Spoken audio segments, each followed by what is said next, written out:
Okay, I want to get started here, but I'd like to make certain. Awesome. Well, I appreciate that. I'm getting some feedback that we can hear. So let's go ahead. Awesome. Thank you, Serena. And Dan, thank you very much. I appreciate everybody acknowledge that you can hear me. Well, let's go ahead and we're going to get started here tonight on the webinar. And this is going to be an overview of the Opportunity Zone. And I'm Tony Spandrio, and I'm extremely happy and blessed that I can present this to you tonight.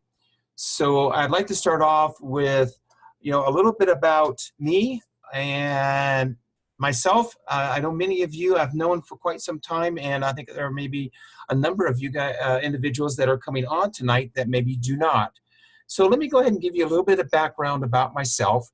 I have been investing since March of 2010. Basically, how that came about is my wife drugged me to a webinar, not a webinar, but a 2-hour seminar. And she had convinced me into going to this short little segment and, asking if I would be interested in this 2-hour seminar. And of course, it was based around Robert Kiyosaki and everything that he had. So we went to that, and next thing I know, I'm signed up for a 3-day event, which I'm sure many of you have been to.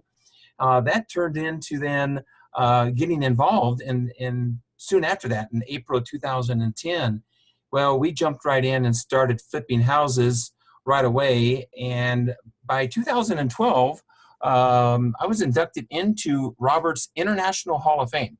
So that was really, really awesome. Few years went by, and we just kept growing and kept doing things just as we were taught. And, Rich Dad came to me and said, hey, we'd love to have you as a market coach and a mentor. And so, okay, so I have one gentleman that says that you cannot hear me. I'm just wanting to make certain that everybody is still hearing me loud and clear.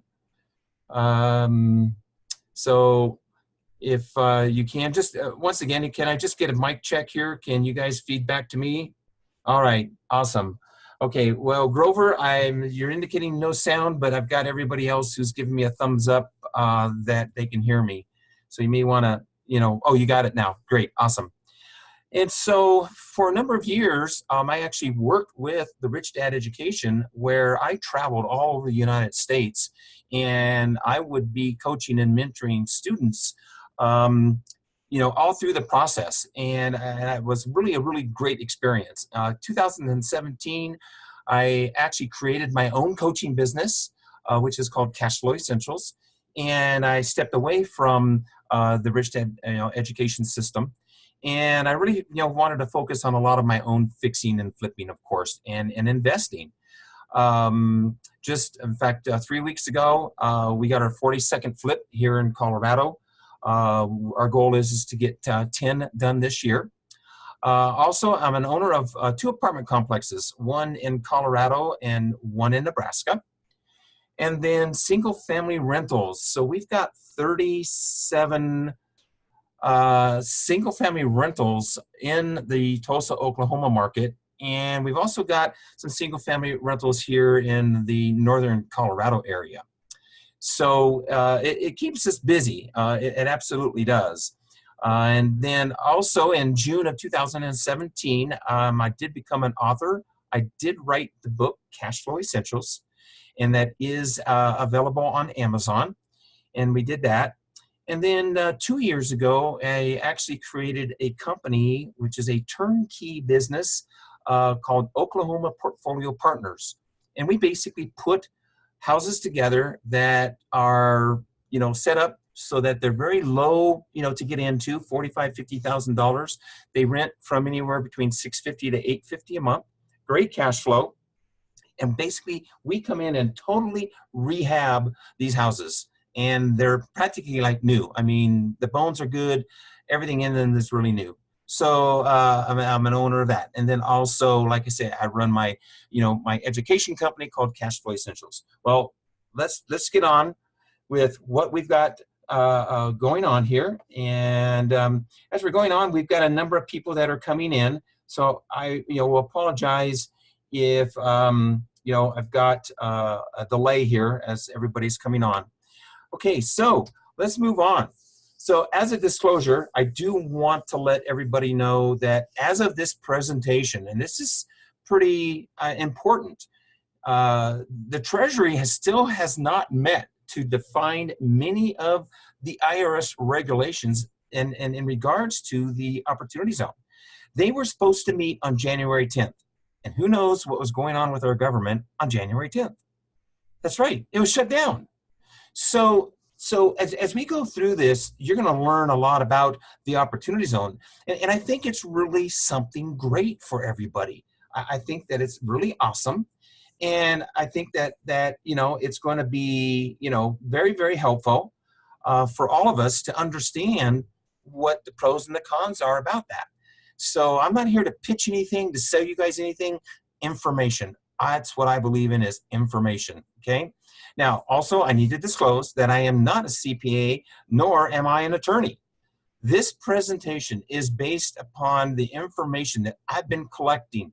There is so much information through the IRS and through the Treasury that was published to the public back in 2018. You just, you have to get out there and, you have to look for it. And then also, that's the last part of my disclosure is that in all cases, I don't care who the guru is, who you're listening to, you need to seek your own CPA and attorney before you invest in any Opportunity Zone or any qualified opportunity fund, okay? There's a lot going on out there, and I just beg of you, take the time. It's like Ronald Reagan said, trust but verify. You've got to do that, okay? It's really, really super important. All right, let's get into the topics that we're going to be discussing tonight, shall we? All right, first, we're going to be doing a review of what is the Opportunity Zone.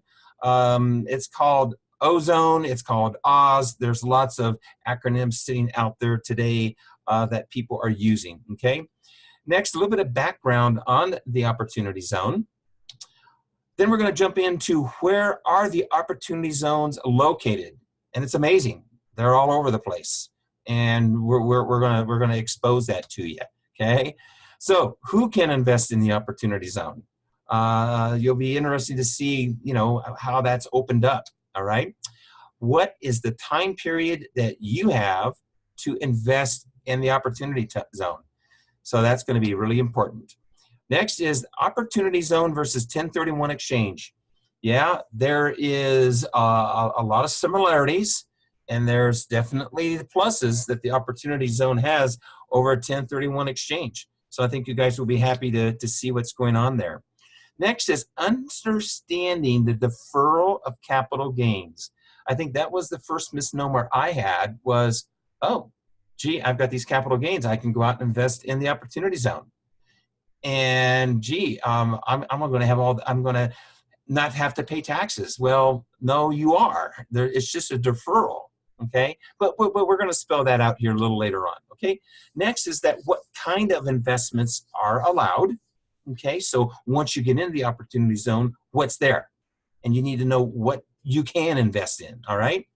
And then last, what's going to happen come December 31st of 2026? Yeah, so and Dana, you've asked. I had a question come up. I'm trying to filter the questions, guys, to save a lot of them here for the end.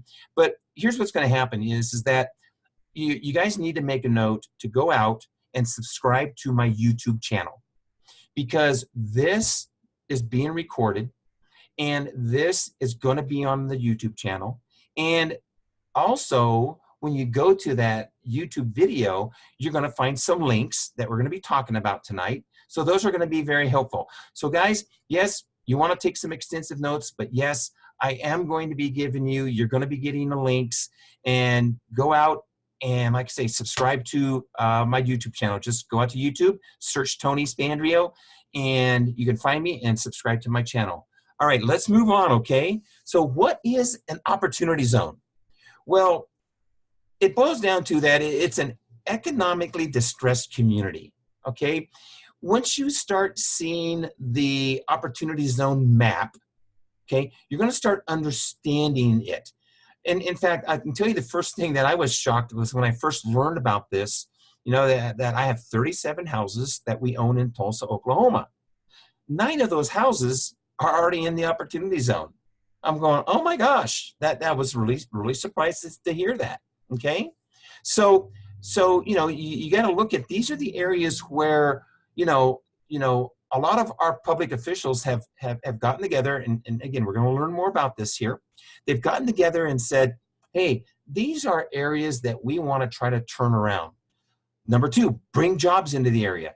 They want to be able to take these areas and revitalize them. Okay, so they're literally putting out there a lot of incentives that you can get out there and invest in these areas. Okay, now third one is that it may be eligible for preferential tax treatment, and we're going to talk about that. What is that tax treatment that I'm talking about? Okay, the next thing is that your capital gains is deferred if the taxpayer's investment is in a qualified opportunity fund.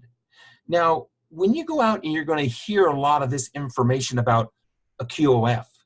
Now, I do want to explain something that you're hearing a lot about the QOF. So, you know, as we get going on here, I'll tell you what, instead of taking your time right now, there's going to be a slide that's going to be appropriate for me to talk about what the QOF is, okay? So let's wait and let's get to that. Next is that it excludes gross income post-acquisition gains if held for 10 years. And in essence, here's what I'm saying, guys, is that if you purchase a piece of real estate in an opportunity zone and you hold it for 10 years, after 10 years and a day, basically the appreciation that you gain is pretty much, you're not taxed on it. You're not taxed on it. So there's some pretty cool stuff there, okay? All right, so that's a quick overview of what the opportunity zone is all about. Now, let's go ahead and let's move on. And let's jump into a little bit about the background on the opportunity zone, okay? So first off, there was a company called the Economic Innovation Group. They wound up, and they really started back in 2015, where they started coming up with this concept of what this was all about and how they could go into Congress, how they could get in front of a lot of the public officials there at the Capitol and say, hey, we have this great idea. You know, we think that we can help out a lot of communities across the United States. And at the same time, you know, we can give a little bit of incentive to the investors, and let's see what we can do to turn this around, okay? Next is that it was actually created by what's called the Tax Cuts and Jobs Act of 2017. So at that time frame in 2017 was where, okay, it's being brought to, you know, Congress, it's being brought to the Treasury, and it's being voted upon and saying, okay, here's what we need to do. Now, it actually became knowledge about February 2018.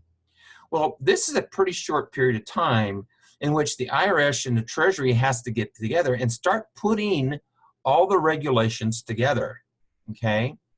And it goes back to my very intro statement that said that during this period of time, throughout the, you know, February 2018, all through 2018, they were basically reaching out. And the reason that they were reaching out was they wanted for the general public to submit, and they were going to take 150 questions to submit about what about this and what about that and what if I invest this way and what if I go here and what if I go there. And they actually had that all together, and on February 10th of 2019 they were supposed to meet to try to get things finalized, and it still hasn't been finalized. So I just hope that right now that you guys are not invested in an opportunity zone or opportunity fund, that there's still some unanswered questions. So I just, ask you that, to be cautious, okay? Now the governors, okay, the Treasury got together and went out to all 50 states, and they also went out to some other areas that were still U.S. territories and said, guys, you've got 90 days from December 22nd of 2017 to identify the census tracts. Well, interesting enough, of course, it didn't get all completed in 90 days. And only 18 states had designated their areas by April 9th of 2018. So there was still more to come. Now, since then, they did. I mean, since then, everybody, all the governors, everybody got together and they went in and they started to identify a lot of the census tracts, okay? So they were able to do that. And it was basically managed by the U.S. Department of Treasury and the Community Development Financial Institution Fund. So these are the people that decided to now, okay, we've got the Economic Innovation Group, they got this concept, now let's get it created through the Tax Cuts and Jobs Acts, let's get the governors involved, and let's start identifying where these need to be, okay? So next thing is that where are the opportunity zones located, okay? So there are 8,761 communities in all 50 states, District of Columbia, and 5 U.S. territories. Now, I just popped up the map. I'm hoping that you guys can all see this. I'd like to take just a brief moment. Anybody can give me a feedback right now. Are we doing good? Are we doing okay? Am I coming through loud and clear? Is the presentation clear to you? All right, Dan, thank you very much for that feedback. Awesome. So now what we're going to do, guys, is that when I set this up on my YouTube channel, and that's going to be up there tomorrow, I'm going to give you the link to this map, all right? And as you can see that you have all these brown spots, every one of those brown spots is an opportunity zone, okay? Now, it's based on the population census tract, okay? That's low-income communities, because that's where they're wanting to develop it and turn it around. And I can be honest, I can tell you guys, I don't know, I mean, of course, I'm from Denver, Colorado. I live in, Loveland, Colorado. It's about an hour's north of Denver, okay?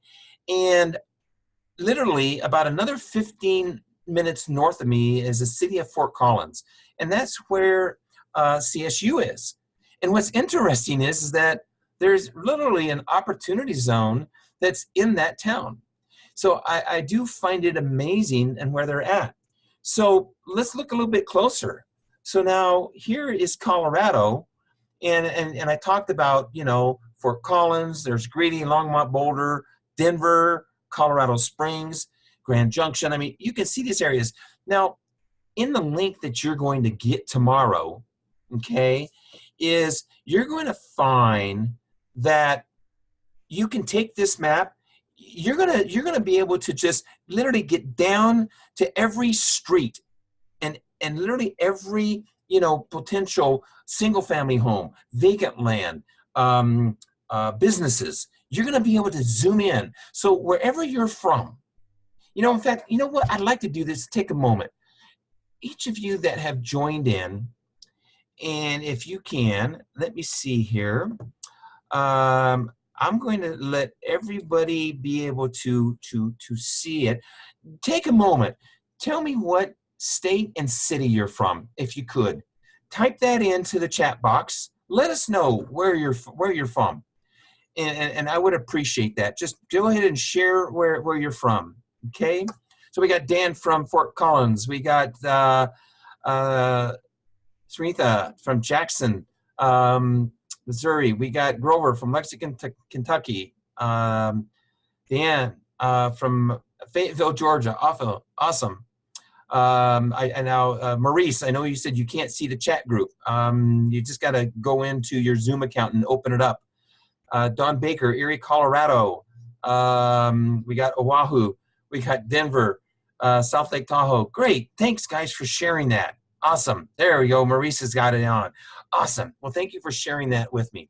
All right, so let's go ahead and let's move on. All right. So the opportunity zones.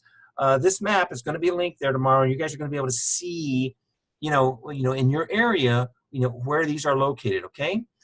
All right. Now here, I even zoomed in closer. Okay. So I went into Denver, and again, I'm even showing more of these areas that are popping up that our governors went in and looked at that and said, hey, these are all the areas.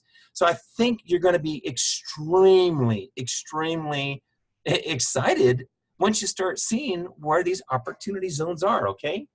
All right, so let's go ahead and let's move on, all right? So who can invest in an opportunity zone? Now this is going to be interesting. First off is individuals. You guys can invest in an opportunity zone. Now, I talked a little earlier about what's called an opportunity fund. Now, that's typically an organization. That may be a hedge fund, that may be a REIT. Or let me give you an example. Tony Spandrio goes out and creates a corporation through it being an LLC. I fill out all of the correct paperwork through the Treasury Department. I get it submitted, and now I can receive funds into an opportunity fund, okay? As an individual, and this isn't talked much, and again, check with your CPA, check with your attorney. Even as an individual, you can file so that you could take your own individual funds from a capital gains that you would get, okay? And that you can yourself go out and invest within an opportunity zone. What's next? Corporations, including your REITs and your IRCs, they can go out because they're a corporation. They just have to file the necessary paperwork, okay? Who else can do this? Partnerships. That's the key, is an LLC needs to be set up as a partnership. Corporations have to be set up as a partnership when you're grouping people together to do this. What else? Common trust funds under Section 584. Okay. Now, guys, I could spend another half an hour going through these. I highly recommend go out and you can just Google these terms if you're not certain. Well, what is a common trust fund under Section 584, Tony? And I could say I could go into the definitions. That's getting out into the weeds. Okay. So I really don't want to do that. Also, qualified settlement funds. Now, this has to do a lot with, lawsuits and whatnot, and and going to court and whatnot. But there are qualified settlement funds that can invest in the opportunity zone. Okay, disputed ownership funds. Again, it's another way to invest in the opportunity zones. All right, and then you got other entities taxable under Section 1.468. All right. Now, I think most of us here probably fall into the individual scenario. You're probably going to fall into investing into an opportunity fund through corporations and partnerships. That's probably where most of us are going to fit into. Okay. But, one of the things I heard the other day on a great a video I was watching was beware of the opportunity fund managers. I hope I'm not offending anybody here, but they're going to charge fees. So be careful of those fees, right? Be careful of the fees that they're charging. So if as long as it's reasonable to you and you're good with that, okay, we're all right. Okay, so these are the people, these are the organizations, these are the ways that you can invest in an opportunity zone. All right, so what is the time period that you have to invest in? Now, again, as we're going on, you've already heard me talk about in the very beginning what's going to happen come December 31st of 2026. Okay, we got some time frames in here that we got to jump on this. And I think the thing that really surprises me the most is the fact that here we're trying that the Treasury, they're trying to put this whole thing together. They're trying to incentivize everybody to get out here and invest in these opportunity zones. Okay, and take some good, tax gain and tax deferrals and stuff, and you'll hear more about that here in a bit. And And the interesting thing that I find about this is that it came out in 2018. They didn't have everything resolved. I mean, you may go out and jump in to do something, and what if the IRS finally gets back together, the Treasury gets back together, and they get back together next month, and boom, what you invested in is disallowed. Now what do? Oh, gee, all of a sudden, I got to pay taxes on the capital gains I put in. I could have done a 1031 exchange. I'm not going to say this is going to happen. I'm not doom or gloom. I'm saying it's interesting that, it's taking them time to get this done. But let's get into this, okay? What is the time period that I have to invest in an opportunity fund? Is that from the time you receive your capital gains from the sale of your investment, like stocks or real estate, this is interesting because you're going to hear more about this here in a little bit about the difference between 1031 exchange and opportunity zones. It is different. But from the time you receive your capital gains from the sale of your investment, like stocks or real estate, you have 180 days to put it in to a qualified opportunity fund. That's the gains. Now, again, I'm going to get to it. I got lots of examples. Bear with me, okay? So next is that a qualified opportunity fund is an investment vehicle that's being organized by a corporation. Remember in the earlier slide, I said who can invest in this? And corporations can put things together, partnerships, LLCs with partnerships, okay? With the special purpose of investing in opportunity zones assets, Oz assets, okay? Now here's the key, is as you go out and search for these opportunity funds, all right, and you're going to go, and they're going to be popping up. I'm sure there's plenty out there if you search, okay? The key, though, is that the opportunity fund that you're investing into, okay, that the funds must hold at least 90% of its assets in qualified, ozone properties, in qualifying ozone properties, all right? So that's really key. Now, what's left? There's 10% left there. So the question that comes to mind is that, well, let's just say they raise $1 million in one of these opportunity funds. What are they doing with that $100,000? Don't know. Questions you got to ask before you jump into that. Again, guys, the one thing that I strive about in being a coach and a mentor is I love to teach, I love to train, and I love to bring up all of these things that says, you know what? It's something that we need to look into. It's really important. So that's your time period. Now, in a 1031 exchange, just real quickly, normally you got 45 days to identify a property and 180 days to invest in the property, okay, to close on it.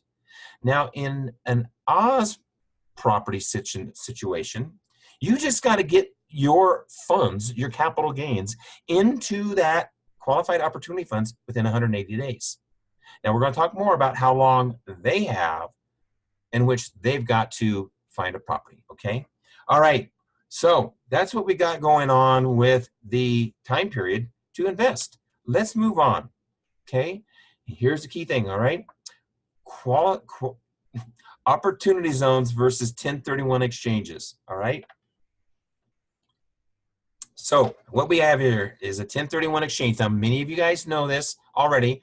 I'm sorry if I'm going to bore many of you, but a 1031 allows investors to defer paying capital gains taxes on the sale of any property by reinvesting the proceeds into new property. Now, this process is sometimes called swapping. Now, a 1031 exchange allows an investor to preserve the gross equity earned from the real estate investment, which does increase their buying power over time, okay? But eventually, you're either going to, I'm sorry to say, die and pass it on to your children or other people that you designate it to, or you're going to take a tax hit, okay? So that's, what a little bit about, the 1031 exchanges. And also, it has to be a like-kind exchange. Now, opportunity funds. Now, they are investment vehicles that aim to invest at least 90% of their capital gains, okay, into a qualified opportunity zone. Now, by investing in an opportunity zone through a QOF, Qualified Opportunity Fund, investors may be able to defer. Here's the thing, guys, defer paying capital gains, okay, on the appreciated asset sales until December 31st of 2026. Now, you're deferring your capital gains, and we're going to get into this. Now, they are going to be able to reduce their original capital gains tax liability up to 15%. Now, that's the cool thing, all right? We are saying that you're going to be able to take some of that gains and not have to pay all the taxes on it. But that's the key. Come December 31st of 2026, when you file your taxes in 2027, okay, depending upon when you buy a property, we haven't talked about that yet, okay, that there's going to be some of those gains you're going to pay. Now, what's really, really cool about the opportunity zone that we still haven't gotten into is the appreciation that you get within buying that property. And here's the key: you got to hold it for 10 years. If you hold it for 10 years, you bought the property for $200,000 and it appreciated to $300,000, right? Normally, guys, you got $100,000 capital gains.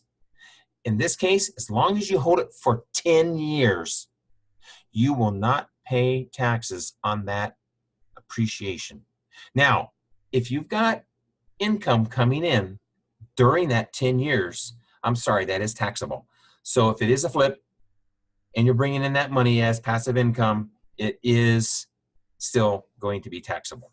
All right, so let's take a look at this a little bit deeper, shall we? So 1031 exchange are like kind versus an opportunity fund, okay? So what about the rollover? So we talked about an investor must reinvest the principal and capital gains within 180 days of the sale. This transaction must be conducted through a qualified intermediary in many instances. So like I will use IPX, and IPX is a good source that you go to for capital gains. I mean, for doing your exchange, okay? So first off, I got to go to them. I got to fill out the paperwork. I have to identify my properties in 45 days. And then I have to complete that transaction in 180 days. And it has to be like kind. On the side of the opportunity fund investment, an investor must reinvest the capital gains only within 180 days of the sale to then a qualifying capital gains, okay, tax advantage. So that's a property. So what I'm saying there is you have 180 days from the sale of your property that you're taking the capital gains on to get it into a QOF, okay, in order to take advantage of the capital gains. An investor is not required to roll over the entire gain. Now, guys, I hope you're understanding this, and I'll try to explain it. Here is, all right, so let's say I bought, you know what, actually, I have a slide coming in. Next couple slides, we're going to see that actually explained. Basically, what I'm saying here is that in a quick 2 seconds, you buy a property for $200,000 and you put that money into it. A year later, you sell it for $300,000. You got $100,000 capital gains. You take that $100,000 capital gains and you put it into an opportunity fund. What happened to the extra? What happened to the original $200,000? Guys, you don't have to take that. You can roll that into something else. All right? That's the difference. Because a 1031, you got to reinvest the full $300,000 into another like-kind property. All right? So that's what's really, really important here. Now, an investor may place the opportunity fund investments in it directly, and there's no intermediary required. That's just really cool. You find an opportunity fund manager, somebody that's put an LLC together, corporation, they're a partnership. You can go directly to them because they've filled out the necessary paperwork with the Department of Treasury to do that. All right, qualified assets, next one down there at the bottom. Real estate only can qualify for a 10, that's supposed to be 1031. My bad. I typed that in there, so I apologize. But the real estate can only qualify for a 1031 exchange. All right. As a qualified asset, on the Oz side, on the opportunity fund investment side, capital gains from the sale of real estate or another investment can qualify for an opportunity fund. It's not absolutely like kind, right? We're talking about, oh, I've got stocks, okay? I've got real estate, okay? So again, there's a lot of things out there that you can be able to move it to, you know, in buying a single family home, a land, a business, you know, apartment complex. All right, so let's move on. All right, so what is an investment structure? Let's look at the two as an investment structure. 1031 like-kind exchange. This is designed for single asset swaps. Multiple properties can be supported through certain structures, which I have done, but this option usually comes with a high cost. Fees, not feed, but fees, and general inflexibility. The other thing about, you know, when we look at now comparing that to an opportunity fund, this can support a pooled funds that invest in multiple assets. That's right. Like I said earlier, they could put together literally an opportunity fund of $5 million, $10 million, and they could pool the money and get multiple assets. So that's a really, really cool thing, okay? All right, next item, capital gains tax deferral. All right, as a 1031 like-kind exchange, capital gain taxes payments or the initial investments may be deferred indefinitely. Well, indefinitely until either the day you die or you decide to shut everything down and now pay taxes later, okay?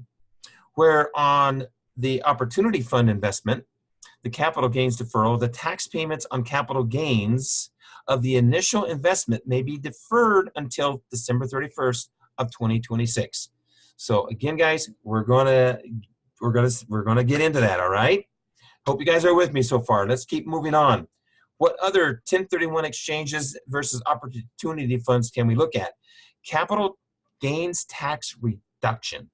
With a 1031 like-kind exchange, there are no capital gains reductions in the availability except through stepped-up basis upon death. What do we mean by that? Okay, today I bought a property for $100,000. 20 years from now, this property sells for $1 million, and I wind up and I die. So what happens is that when this gets transferred over to, you know, whoever I've designated it through my estate, through my will or whatever, that $1 million is now considered the stepped up basis. And if they sell it for $1 million, they don't have to pay taxes. I think most everybody understands that and knows that. So everybody with me so far, can I get maybe just a little bit of feedback here? If you can, let me know that we're still doing good here. You guys can hear me. I can take a drink of water while, you know, I just get a little bit of feedback from you. I would greatly appreciate it. Awesome. Thanks, Dan. Very good. All right. So let's continue on. Capital. Okay. So capital gains tax reduction. So on the opportunity fund, we indicate that the capital gains tax on the initial investment is reduced by 10%, okay, after 5 years and another 5% after 7 years through stepped up basis. In total, you're basically going to see about a 15%, not about, you're only going to see a 15% reduction is possible. But that is as long as an investor invests by December 31st of 2019. This is what I said earlier. I'm surprised that they put this thing together and there's, what, 8,700 different opportunity zones that they're trying to get this set up with, and yet the time frame is so short for all of us to do it. It's crazy. But you know, and you'll see as we go on here. All right, let's keep moving on, okay? Capital gains tax on final sale. Basically, on a final sale, as we talked about earlier, unless you die, a 1031 exchange, an investor owns capital gains on the final sale of the asset. Now, that's huge. Now, in an opportunity fund investment, in the investment, okay, if this is held for at least 10 years, the the investor can expect to owe no capital gains on the appreciation. That's on the appreciation, okay, of the initial opportunity fund investment upon the sale of that investment. So, and basically what I'm saying here, guys, is that the previous box up above does say that on your capital gains for what you sold in order to put into the opportunity zone, you're going to get a 10% or a total of 15% reduction in that capital gains tax. But the gains that you make on appreciation, there isn't anything on that. There is no taxes on that. That's why they're trying to get this incentive out there. Okay? All right, let's move on, all right? So, understanding deferral capital gains. So here we go. So I know I'm reiterating this, but I want to make certain it's clear to you guys. The capital gains you invest are not forgiven. It's deferred, folks. All right? Again, that may be an eye-opener. I sell something that I gained $100,000 in today. Come December 31st of 2026, depending upon what I do, if I hold it for 10 years, okay, and or I hold it for at least 7 years, okay, because we're in 2019, all right, I'm still going to pay taxes. It's just being deferred. So like I said here on the next box, after the first 5 years, your capital gain basis will receive a 10% basis reset. I'm going to give you an example. Don't worry. We'll look at some numbers here. After 7 years, you'll receive another 5%, giving you a total of a 15% reset in your basis. Okay? And that's the key thing, 7 years. Now, as I've been talking through this, if we're in 2019 and I need to get the full 15% benefit of getting my basis reset so I don't have to pay as much in taxes on the capital gains, I better hurry up and invest, right? Because 7 years from now, it's going to be 2026. And after 2026, guys, you have to pay that deferred taxes on the capital gains that you invested with. You're going to be paying it. You are going to be paying it, okay? So sorry to say that. That's the truth of the matter here. Okay, that you guys just need to understand. I think there's good benefits here. Don't get me wrong. I really do. All right. Understanding deferral capital gains. Here we go. As a taxpayer with capital gains, you can elect to defer the gain from the sale or exchange of a capital access as long as you reinvest it into a QOF, Qualified Opportunity Fund. Okay. Now, the investment must be made within 180 days of the sale, and the gain is deferred until the earlier of either the sale or exchange of the QOF investment or December 31st of 2026. So if you were to sell it sooner, you may only be able to qualify for no gain. If you sold it before 5 years, you're not going to get any deferral. I mean, you're not going to get any reset of your basis. If you wait 5 years, good, you get 10%. You wait 7 years, which you got to hurry up and invest. We've only got 10 months left. You know, you're going to get the full 15%. Okay. Now, if the QOF investment is held for at least 5 years, you can reduce your original gain amount by 10%. If the QOF is held at least 7 years, you can reduce the original gain by 15%. Okay. Now, if the investment is held for 10 years, any gain, i.e. the appreciation from the sale of the investment, can be excluded from taxable income. Okay? So it all depends on where you're going to want to be investing. All right. So here's an example. In 2019, you sell for $300,000 a rental property that you originally purchased for $200,000. Your capital gains amount is $100,000, right? Now, that's fine, but within 180 days of that sale, you've got to get it invested. That's the $100,000 gains into a qualified opportunity fund within 2019. If you're going to take advantage of this whole thing, all right? So there's your example. Now let's look at the numbers. So in in the qualified opportunity fund, it's held for 5 years. And let's say it's sold in 2024 for $150,000. And you included in your 2024 taxable income that you're going to take a 10% deferral or basis reset. So of the $100,000 capital gains you invested, only $90,000 would become taxable gain. Okay, so yeah, you're getting a 10% off of that by holding it 5 years. But that's 2026, all right, or earlier. So if you only waited 5 years, that's all you can get. Let's say that you held it for 7 years. And now let's say you did sell it in 2026 for $180,000, all right? You would include in the 2026 taxable income a 15% reset in your basis, a deferral. That means that now the $100,000 that you invested is now going to be at $85,000 is going to be your taxable gain income, taxable gain. Okay, so that's what we're saying there. All right. Now, if you hold it for 10 years and you bought it sometime in 2019, and let's say you sold it in 2029, 10 years from now, for $200,000. So what did you get? You got $100,000 in appreciation gain that is excluded from your taxable income for 2029. But the $100,000 capital gain that you invested in this year, in 2019, and you kept it for that 10 years, right? But come December 31st of 2026, you're still going to be paying capital gains on $85,000. The $100,000 is getting reset. The basis is getting reset by 15%. Okay. So this is where I start looking at it and saying 1031 versus this. Well, there's two things that point out to me here that's really cool. And of course, if big corporations start getting into this and they start taking their sale, what if you had bought an Apple stock and you bought it for, 10 cents, and today it was worth $1,000. But what if you had bought, 10,000 shares at 10 cents?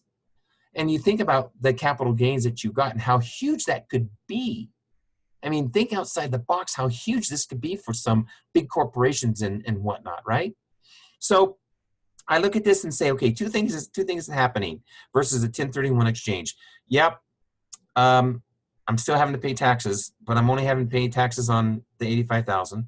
And by the way, where am I going to be at in 5, 7, or 10 years down the road when I do have to pay that taxes? What's going to be my tax bracket? Got to think about that, right? But the cool thing is that if I can hold out for 10 years, that the $100,000 gain, I'm not having to pay taxes on it. That's pretty sweet, right? But also think about the original $200,000 that you invested prior to selling what you had in the property for capital gains this year. You got to use that $200,000 and reinvest it again.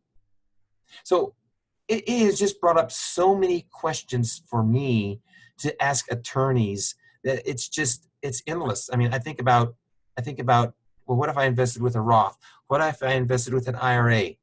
Or, what are all the things that I can use? What are all the different vehicles I can use? So it's pretty cool stuff. All right, let's keep moving on. What kind of investments are allowed? Well, obviously, existing real estate properties like single-family residence or commercial apartment complexes. Now, remember, when you're looking at the map and you're going into this, right, that's something to look at. What's in these areas? The other thing is that what's called original use property, like land to be developed from the ground up, okay? So that's something else to consider. And next is a trade or a business, and maybe buying that within an opportunity zone. I mean, a lot of this stuff is just really super exciting. I mean, I know in the market in Tulsa, where I've got 9 houses already, I mean, I look at this area and I'm just thinking, wow, there could be some really great opportunities that, I could maybe sell stuff that I have and reinvest it that way. But let's dig into this a little deeper, shall we? So let's talk a little bit more about existing real estate properties like single-family rentals and commercial apartment complexes. All right. They must substantially improve the property over 30 months. So here's what we're saying. When the Treasury got together, IRS got together, they said substantially improve. What they mean by that is, let's say that whether it's you individually, you went out to the Treasury Department, you got the paperwork, and you took your capital gains and you invested in this, or you used an opportunity fund, and now the opportunity fund has to do this. Let's use easy numbers. I invested $100,000 into that opportunity fund. What do they mean by substantially improve the property over 30 months? That means that I have to put $100,000 more into it plus $1. That's what they mean by substantially improve, okay? So that means you've got to think about where else does that money come from, okay? So as you're building everything up, all right, keep that in mind. That's what has to happen. I mean, they're dead set on this. They want you to improve the area, and that's what they mean, okay? So that's what I'm saying here. The amount of the improvement must be greater than the adjusted gross basis. If you invested $100,000 in an SFR into an Oz area, you must spend another $100,000, okay, plus $1 in improving the property. So again, guys, I see a couple errors I've made in this presentation. I apologize. That equals is supposed to be a plus sign, so I apologize. We'll get that fixed. All right, so what else? Original use property, land to be developed from the ground up. All right, so here's a little snippet, okay? And again, you guys are gonna get this, you can go back and read it again. Land is not likely to qualify under the original use standard under the opportunity zone statutes, okay? Therefore, land will likely need to be substantially improved to qualify. Land may qualify as substantially improved properties through a sufficient amount of new construction. Hello, of course, we got land, we want to build on it. Or through a substantial improvement of maybe an existing building that's located on the land. However, it is likely that only the portion of the land that is integral to the business using such improvements will qualify. So they really don't look at the land. So you bought a piece of land for $100,000. That's not really part of the investment into Oz. What it's going to be is the building that you're either building on it, constructing on it, or the building that may be on there that's dilapidated and torn down that you're going to improve, okay? So again, guys, there's lots here to learn and understand. Let's keep moving on, okay? So we talked about a trade or business property as being something to invest in. Let's look at that. Now, here's an interesting fact. I'll try to make this as clear as mud. Not really. I won't try to get into the weeds with this, but at least 50% of the gross income has to come from Oz. Here, let me give you an idea. You were looking on the map and you found a commercial building that was vacant, and you said, oh, I know what I could do. I could take and maybe put a linen business in that area, and I can create a linen business, just as, you guys can be creative in any way, but hear me out. And you're going to get a fleet of trucks, and you're going to send out this linen business to all of these other businesses to provide them with linen services. 50% of your gross income has to come within that opportunity zone where your business is that you just bought. So that means that you've got to verify, in order for this to qualify, you got to verify that 50% of your gross income has come within the opportunity zone. It's like, wow, okay. Now, obviously, if you invested in a single family rental and you've got a tenant in there and that tenant is paying, well, obviously, they're living in that area, right? So that's okay. Same thing with an apartment complex. But a trade or business property, and there's plenty of them out there. Here, let's use this as an example. You had a nail salon. Put up a nail salon in an opportunity zone, and now you're generating 50% of the income from everybody else that lives in the opportunity zone. Makes sense, right? That works. So just an idea for you to ponder, right?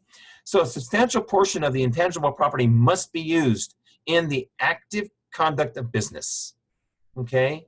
So again, here's a lot of things that still need to be refined that our lovely government needs to definitely address. And guys, there's still no date set on when they're going to meet and make this decision. I mean, I checked on it last week. There's still no date set. Okay? Now, less than 5% of the average of the aggregate unadjusted basis of the property, such as the entity is attributed to non-qualified financial property. Okay?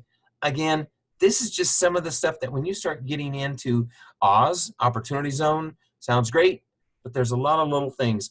You know, if you guys want also, and I know that you all have access to me, is reach out to me. I can send you the 75-page report from the IRS of all the statutes and everything that you can get as bored as I did and sit down and read this stuff and realize that it's still not complete, okay? All right, and here's the other key, that business cannot be a sin business. What do I mean by sin business?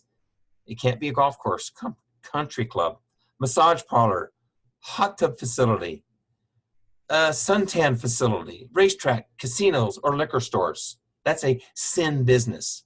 Now, here's an interesting thing. I was watching a video the other day. Well, what about buying a commercial property as a grow house in areas that are legal? I mean, has that been defined yet? Is that a sin business?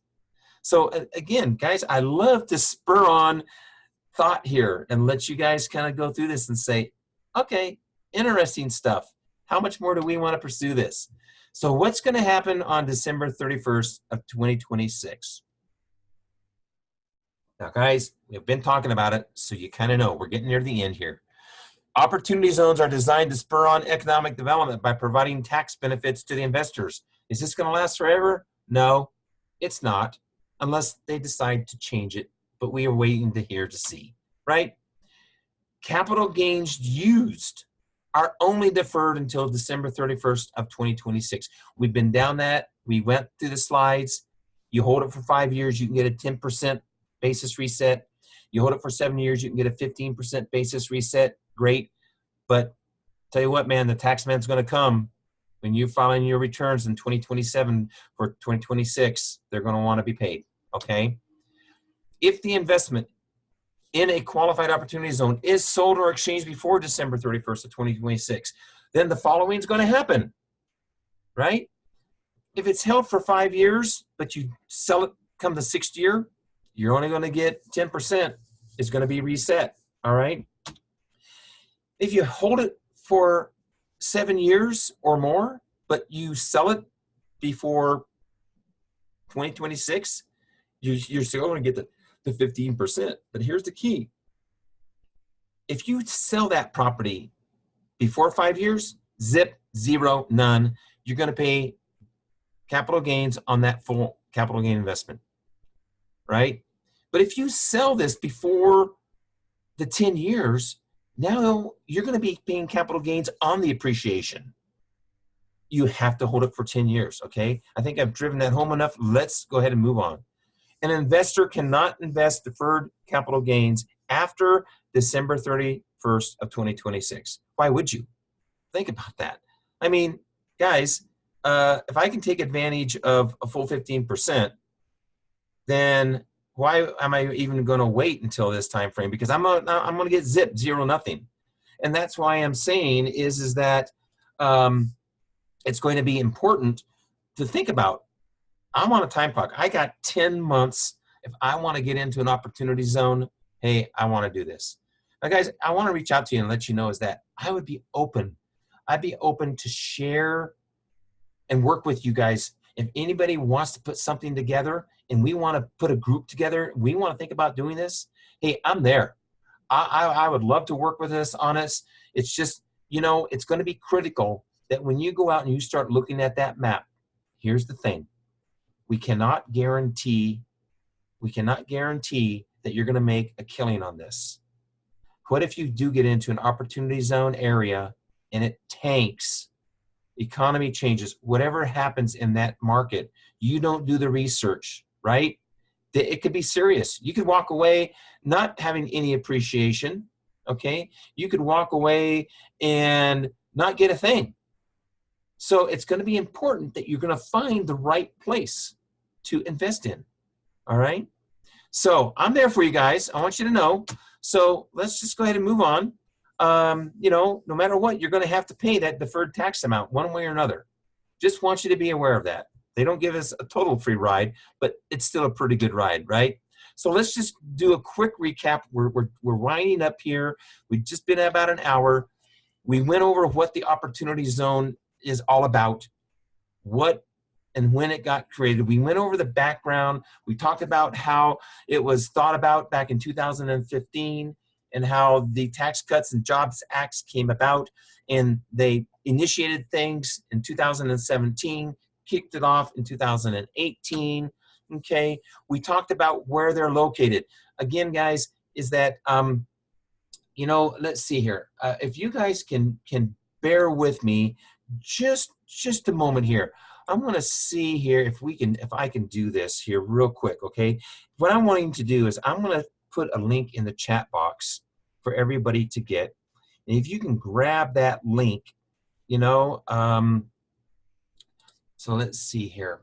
Yep, this is it, okay? I'm going to grab this here. And let me go ahead and just like I say, bear with me, okay? All right, so there you go. You know what? I need to set this up to everybody. I apologize. I just realized that I put this in here. There we go. Okay. If you guys let me know, did everybody get that link in the chat box? All right. Just kind of give me some feedback. Let me know. Yes. Awesome. Good. So you got that link there. Now you should be able to click on that link and go out there. And when you go to that page, okay, and you're going to see it says, and here you are, it's the Economic Innovation Group, right? And it talks about the map. When you go there, you just scroll down. Now, if you go and you click on that map, okay, on that site, and it's going to come up, and now this is an interactive map. So if you guys are doing this, if you guys are with me, check it out, man. Do this and go to your area and find one of those opportunity zones and just use your mouse. Just keep scrolling in, right? And you just keep kind of scrolling in and you get to see where it's at. Now, I've got a good friend of mine that's on the line here, Maurice. So Maurice, I'm actually gonna go down by the Columbus area here and just see. I wanted to see if there's anything in your area. And Maurice, I know I'm pulling you out here in Auburn. I could go into Auburn there, and I can keep zooming in, right? And it gets down to the maps. So in Auburn, let's see, here's East Glen Avenue, right? And I can click on there, and it tells me there is the median household income in this census tract in Lee County is 30,462. There's a total population of 6,208 people. Households in poverty, 27%. Total job. This thing is just, it's huge, guys. This map is just absolutely huge. As investors, guys, this is really awesome. Has anybody been able to click on that? You know, give me some feedback if you're able to find that and click on it, all right? This is pretty cool stuff. All right, let's wrap some things up here, okay? So we covered who can invest in the opportunity zones. You as individuals, you can do this, and you can put your money into an opportunity fund, okay? And all right, so let's move on. We went over the time period, 180 days, all right? We have 180 days to go out there and invest, right? We went over the differences between opportunity zones versus a 1031 exchange, okay? And then, you know, we went through, they nailed the understanding of the deferral of capital gains and what's going to happen and what you're going to have to pay for, okay?